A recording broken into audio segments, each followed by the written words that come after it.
In a major development out of Washington, former National Security Advisor John Bolton has been indicted on charges of mishandling classified information.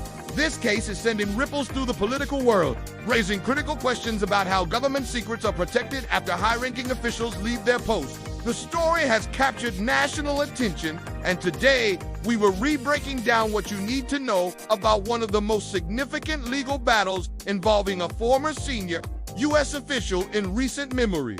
Before we dive into the specifics of the indictment, let's quickly recap who John Bolton is. A veteran of Washington, D.C., Bolton has been a fixture in American foreign policy for decades. From his role as U.S. Ambassador to the United Nations to his time as National Security Advisor in the White House, his hawkish views and influential voice have helped shape critical decisions on the world stage.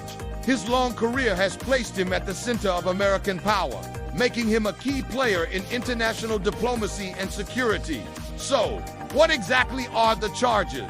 According to the indictment filed in federal court, prosecutors allege that Bolton knowingly included classified information in his best-selling memoir, The Room Where It Happened. The court documents claim that despite warnings from government officials to remove certain sensitive details before the book went to print, Bolton proceeded with publication without receiving final official clearance.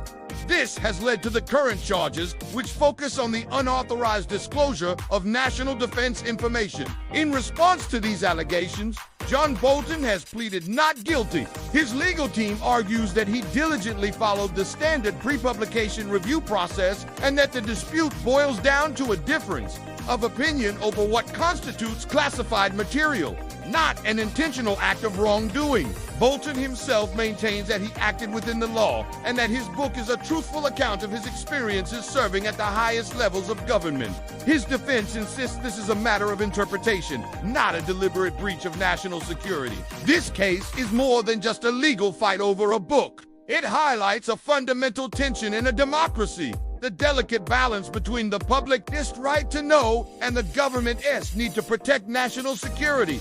Legal experts are watching closely, as the outcome could establish new precedents for how former officials are allowed to share their experiences. It forces us to ask, where is the line between providing valuable public insight and endangering sensitive government secrets? This trial could very well redraw that line for generations of public servants to come. Naturally, many are drawing comparisons to other high-profile cases involving the handling of classified materials. While these comparisons are understandable, it's crucial to remember that the context and intent behind each case are unique. Legal scholars caution against making direct parallels, as factors like the nature of the information, the individual's intent, and the specific circumstances differ greatly from one case to another. Each situation is judged on its own merits, and the Bolton case will be no exception. Back in Washington, the reaction has been measured, with officials from both sides of the aisle calling for a fair and impartial legal process. The prevailing sentiment is a focus on due process and the principle that the law must apply equally to everyone, regardless of their former position or political affiliation. This case is seen as a test of the justice system's ability to handle sensitive matters involving national security with transparency and integrity, reinforcing the idea of equal justice under the law. The potential impact of this trial extends far beyond the courtroom. A verdict could fundamentally change the procedures for reviewing memoirs and other publications by former government employees. It might lead to stricter guidelines or, conversely, a clearer definition of what can be shared publicly. Moreover, it will undoubtedly shape the public's understanding of the complex rules that govern classified information, influencing the ongoing debate about government transparency and accountability for years to come. For many Americans, the John Bolton case touches on even broader themes of trust in government and the limits of free expression. It brings to the forefront the essential and often difficult balancing act between transparency and security. How do we ensure our leaders are accountable for their actions while also protecting the secrets that keep the nation safe? This trial serves as a powerful reminder of these core democratic principles and the constant negotiation required to uphold them. So what happens next? The legal battle is just beginning. The trial is expected to stretch well into next year, with legal experts predicting a lengthy process of hearings, motions, and arguments before a final verdict is reached.